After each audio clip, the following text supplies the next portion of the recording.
Meu nome é Eline Maria Fernandes Renó, sou psicóloga, psicomotricista, terapeuta de família, doutora em Linguística e Processos Discursivos pelo Departamento de Letras da PUC Minas de Belo Horizonte.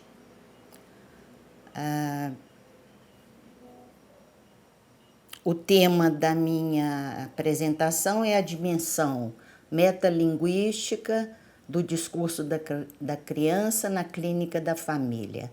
Tem como subeixo a revisão do diagnóstico da criança, que a criança recebe através de um profissional.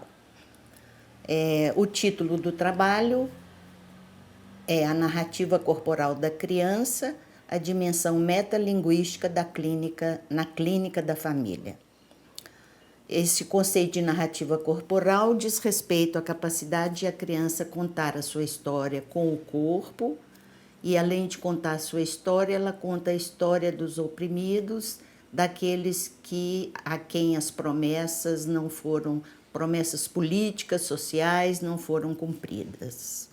Esse conceito é um conceito extraído da dissertação de mestrado da UFRJ, em 2001, que eu desenvolvi nessa pesquisa, com outros autores mais contemporâneos, para fazer a análise da narrativa corporal da criança através da teoria semântico-pragmática dos atos de fala,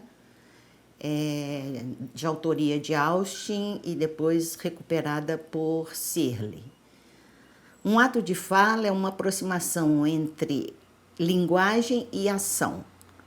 É a realização de uma ação. Por exemplo, quando eu falo como vai e te cumprimento, eu estou falando e realizando uma ação.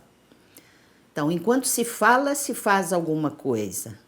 É uma ação que o falante realiza quando produz um enunciado. Também é chamado de ato ilocucional, e quando ele causa, esse ato de fala ilocucional, quando causa um efeito no ouvinte, ele é chamado de ato perlocucional. Essa pesquisa realizada é qualitativa, documental, com características interdisciplinares. Os dados foram extraídos de atendimentos realizados na Clínica Escola de Psicologia da PUC Minas, em Belo Horizonte, através de atendimentos de estagiários com a minha supervisão. Selecionei, então, a narrativa corporal da criança como uma categoria para análise dos atos de fala. Para ilustrar um dos atendimentos realizados e entender um pouco mais os conceitos teóricos, resumidamente aqui apresentados, vou dizer sobre uma família que procurou a clínica, composta pela mãe e 3 filhos. Um deles veio até a clínica com um diagnóstico de outro profissional externo à clínica, de hiperatividade. Quando a estagiária pediu para a família desenhar o outro, abrindo um parênteses, o desenho do outro é uma das atividades terapêuticas que desenvolvi para lidar com a questão do diagnóstico.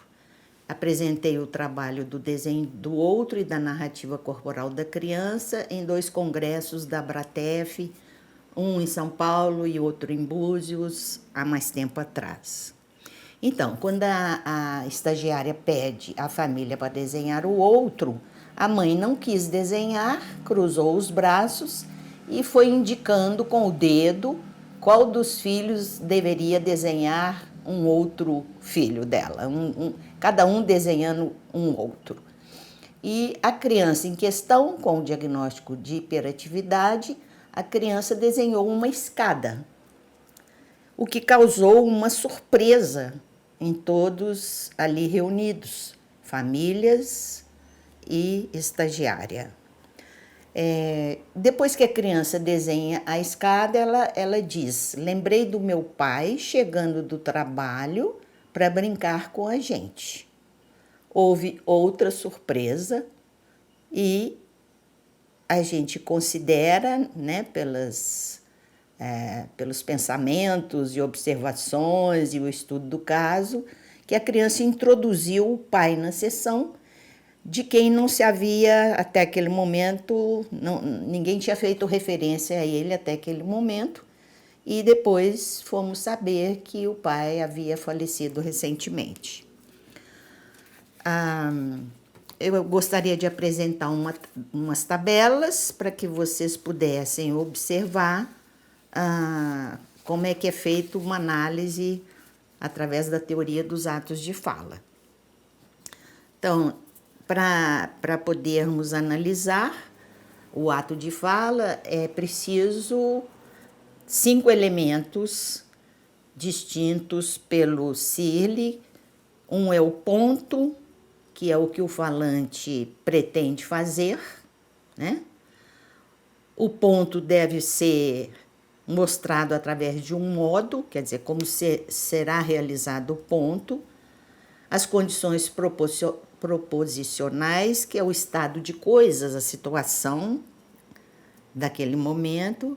As condições preparatórias, que são pressupostos para que o desempenho do ato seja bem-sucedido.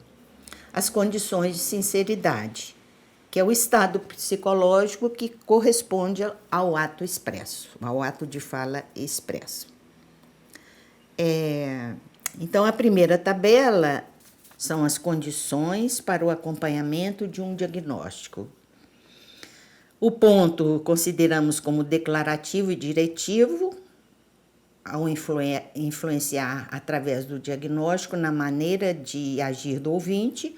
O modo é a instituição do diagnóstico e as orientações em forma de ordem para o paciente.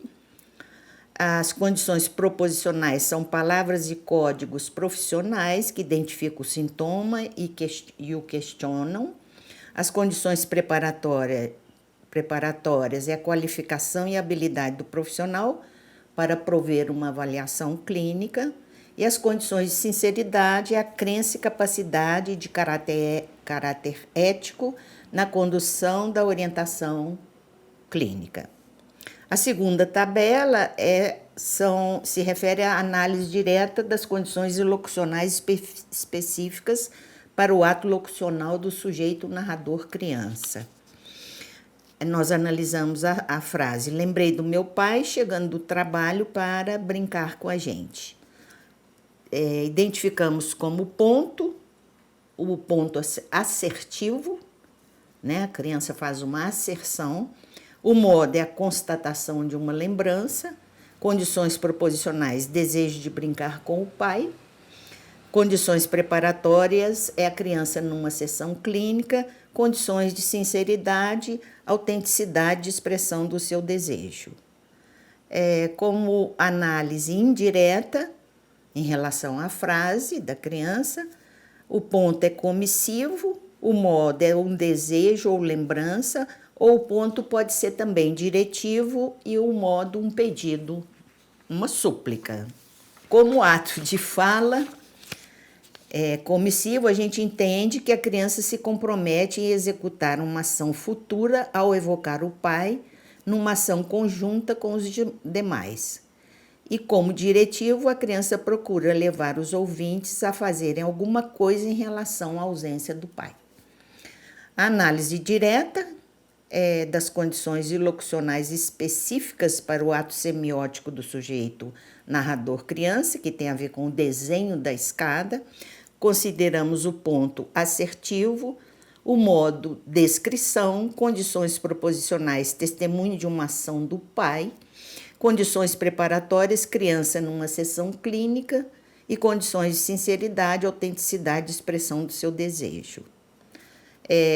Como análise indireta, em relação ao desenho da escada, o ponto é expressivo, o modo é um desejo de falar sobre o pai. Com o ato expressivo, a criança procura representar seu estado psicológico de desejo, reforça a lembrança do pai, testemunha uma ação do pai metonimicamente pela escada e faz um pedido para conversarem sobre a sua morte. A conclusão é que o diagnóstico foi analisado como um ato de fala diretivo ou declarativo, através de uma ordem, e o ato de fala da criança, um ato de fala indireto. A criança contesta a intenção imperativa de uma avaliação para o diagnóstico de hiperatividade. A criança faz existir um sistema do qual participa e, com o seu enunciado, ela mostra, ela aponta de uma maneira diferente a dificuldade da família em lidar com a morte do pai. Possibilita aí a revisão do diagnóstico e, uma vez incluída e legitimada em suas afirmações, ela foi capaz de co-construir outras soluções e fez existir no sistema, que completa, como já dito, outra forma de conversação. Agradeço a oportunidade, qualquer dúvida que possa surgir, podemos entrar em contato num outro momento. Obrigada.